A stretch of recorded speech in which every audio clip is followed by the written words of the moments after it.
Hello दोस्तों, स्वागत है आपका हमारे यूट्यूब चैनल पर। पिछले प्रश्न में 1 से लेकर 11 तक प्रश्नों को हमने हल किया था, उसी के आगे अब हल करने जा रहे हैं। ये हमारा पीसीएस 2017 का पेपर है, उसी को हम लोग सॉल्व कर रहे हैं।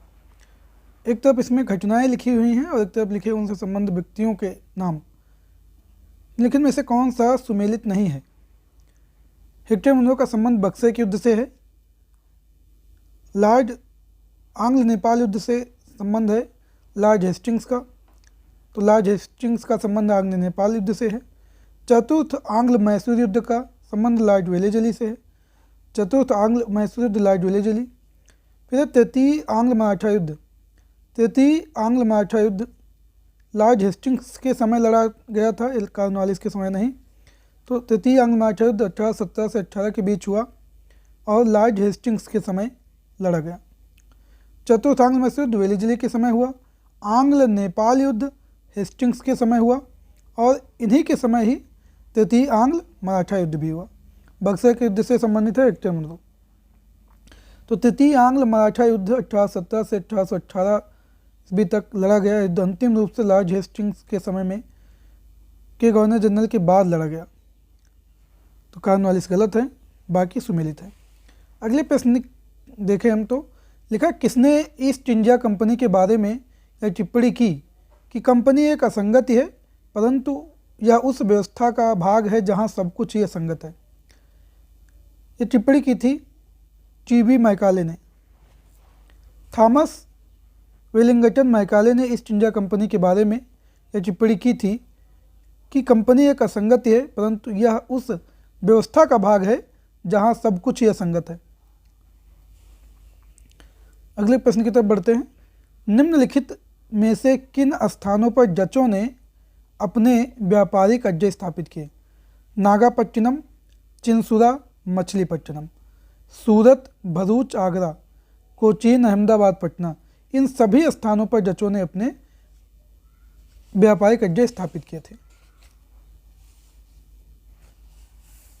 अगला प्रश्न है, इसका देख लेते हैं व्याख्या जरा। डच सेनानायक वादेर हेग ने 1605 में कोरोमंडल क्षेत्र के मछलीपट्टनम में प्रथम डच कारखाने की स्थापना की। 1605 में कोरोमंडल क्षेत्र में प्रथम मछलीपट्टनम में प्रथम डच कारखाने की स्थापना की। डचों ने बाद में सूरत, भड़ौच, कैम्बे, अहमदाबाद, कोचीन, मछलीपट्टनम, चिंसुरा, पटना, आगरा, नागापट्टिनम में व्यापारिक केंद्र खोला था। निम्नलिखित कथनों पर विचार कीजिए तथा उनके नीचे दिए गए कोट से सही उत्तर का चयन कीजिए। ब्रिटिश काल में सामान्यतः भारत का व्यापार संतुलन अनुकूल था। धन की निकासी का स्वरूप अप्रतिफलित निर्यात था। तो दोनों सही है और सही की व्याख्या है। ब्रिटिश काल में अंग्रेजों ने एक रणनीति बनाकर भारत का आर्थिक शोषण किया।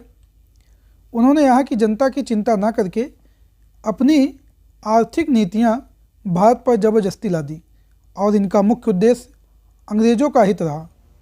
इस शोषण की नीति ने भारत की आर्थिक व्यवस्था को पंगु बना दिया।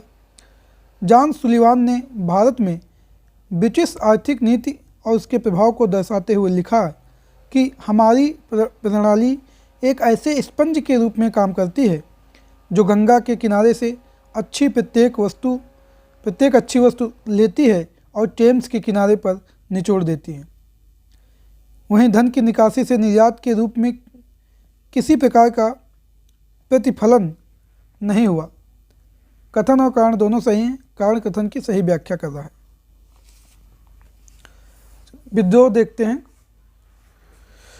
विद्रोह और उनका समय। पावना विद्रोह का समय 1873, पावना विद्रोह 1873, दक्कन किसान विद्रोह 1875, 73 से 2 साल, दक्कन किसान विद्रोह 1875, सन्यासी विद्रोह 1763 से 1800 के बीच, सन्यासी विद्रोह 1763 से 1800 के बीच, कोल विद्रोह 1831 से 1832, कोल विद्रोह 1831 से 1832।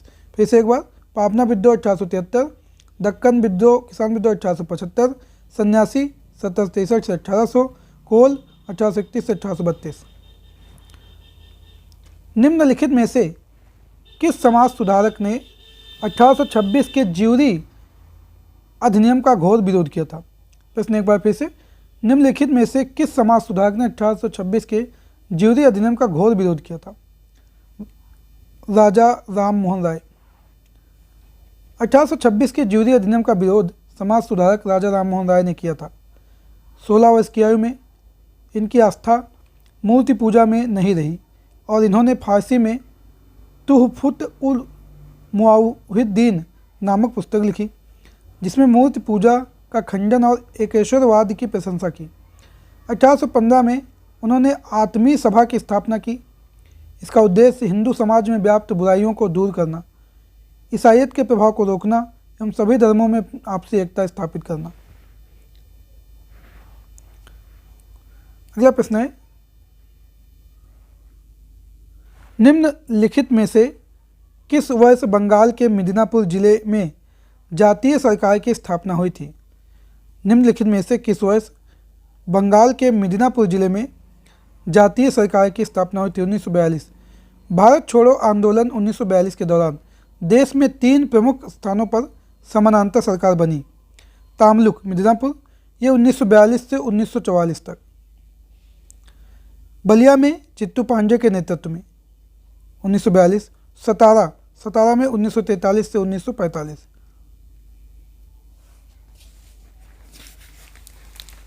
अगले प्रश्न की तरफ बढ़ते हैं। निम्नलिखित में से किस केस की समस्त संसार में चर्चा हुई और अभियुक्तों के समर्थन में Albert Einstein, H.G. Wells, Harold Laski तथा रूजवेल्ट ने सहानुभूति टिप्पणियां की? मेरठ षड्यंत्र मुकदमा। मेरठ षड्यंत्र मुकदमा 1929 से 1933 25 कम्युनिस्ट क्रांतिकारियों पर चलाया गया, जिसमें से 3 अंग्रेज भी थे। इन विद्रोहियों के समर्थन में Einstein, Roosevelt, H.G. Wells, Harold Laski ने सहानुभूतिपूर्ण टिप्पणी की थी। मेरठ षड्यंत्र मुकदमा 1929 से 1933। स्वतंत्रता के पूर्व भारत में निम्नलिखित में से किसने केंद्रीय विधानसभा में स्वराज दल का समर्थन किया था? स्वतंत्रता पूर्व भारत में निम्नलिखित में से किसने केंद्रीय विधानसभा में स्वराज दल का समर्थन किया? मोहम्मद अली जिन्ना ने। 1 जनवरी 1923 को चित्तरंजन दास और मोतीलाल नेहरू ने इलाहाबाद में एक सम्मेलन कर स्वराज दल की स्थापना की। इस नए दल को कांग्रेस के अंदर ही समूह के रूप में कार्य करना था। इसने कांग्रेस के कार्यक्रम को ही स्वीकार किया, मगर एक बात को छोड़कर कि यह दल काउंसिल के चुनाव में भाग लेगा।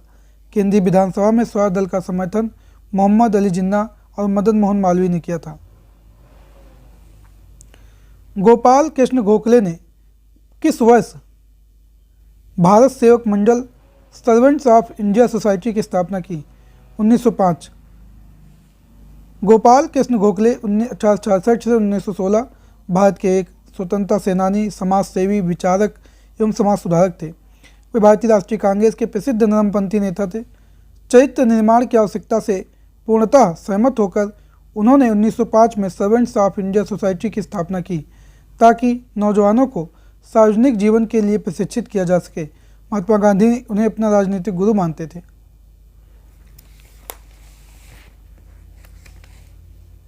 नीचे दिए गए कोड का प्रयोग करें और काला अनुक्रम में लगाना है। तो रॉलेट एक्ट 1919, चंपारण सत्याग्रह 1917, खेड़ा आंदोलन 1918, अहमदाबाद मिल मजदूर 1918। सबसे पहले क्या हुआ? सबसे पहले हुआ चंपारण 1917 का चंपारण आंदोलन, फिर हुआ है अहमदाबाद मिल हड़ताल, फिर हुआ है तीसरे नंबर पर खेड़ा। तो सबसे पहले चंपारण सत्याग्रह 1917 का, फिर अहमदाबाद में मिल मजदूर हड़ताल 1918 में, और उसके बाद खेड़ा आंदोलन 1918 में, सबसे बाद में रॉलेट एक्ट के विरुद्ध सत्याग्रह। चलिए इसको डिटेल में पढ़ते हैं थोड़ा। और गांधी जी ने अपने विचारों पर आधारित सत्याग्रह का पहला प्रयोग 1917 में बिहार के चंपारण नामक स्थान पर किया। यहाँ पर यूरोपीय बगीचों के स्वामी नील की खेती करने वाले किसानों पर बड़े अत्याचार करते थे। वे किसानों को नील की खेती करने और उनकी पैदावार को सस्ती दरों पर बेचने को मजबूर करते थे। किसानों को अपनी ज़मीन के कम से कम 3/20 भाग पर नील की खेती करनी पड़ती थी। गांधी जी के सत्याग्रहों की कड़ी में तीसरा खेड़ा के किसानों का सत्याग्रह था। सत्याग्रह कड़ी में तीसरा खेड़ा के किसानों का सत्याग्रह था। 1918 में गुजरात के खेड़ा जिले में फसल खराब होने से किसानों की हालत खराब हो गई। मजबूरन यहाँ के किसानों ने भूमि कर देने से मना कर दिया। इस संघर्ष में सरदार वल्लभ भाई पटेल ने भी सक्रिय भूमिका निभाई। खेड़ा में ही जून 1918 में गांधी जी ने अपने प्रथम वास्तविक किसान सत्याग्रह की शुरुआत की। 1918 में ही अहमदाबाद के कपड़ा मिल मजदूर का वेतन वृद्धि के प्रश्न पर यहाँ के मिल मालिकों से झगड़ा हो गया। मजदूरों ने मिल में फरवरी-मार्च 1918 को हड़ताल कर दी। मिल मालिक किसी भी प्रकार के समझौते के लिए तैयार न थे। गांधी जी ने इस झगड़े के निपटारे का प्रयत्न किया। गांधी जी ने मजदूरों के वेतन में 35% की वृद्धि को उचित ठहराया। अंग्रेज सरकार ने 1917 में सर सिडनी रॉलेट की अध्यक्षता में एक कमेटी नियुक्त की। इसकी सिफारिश पर केंद्रीय विधानमंडल में 2 बिल प्रस्तुत हुए। इतिहास में बिल रॉलेट बिल के नाम से प्रसिद्ध हुआ। इन 2 बिलों में से एक को 19 अप्रैल मार्च 1919 को पास कर दिया गया। इस एक्ट के अंतर्गत किसी भी व्यक्ति को संदेह के आधार पर गिरफ्तार किया जा सकता था, परंतु उसके विरुद्ध कोई अपील, न कोई दलील और न कोई वकील किया जा सकता था। इसे काला कानून कहकर पुकारा गया। इससे आगे के प्रश्नों को हम अपने अगले वीडियो में पढ़ेंगे। जय हिंद, जय भारत।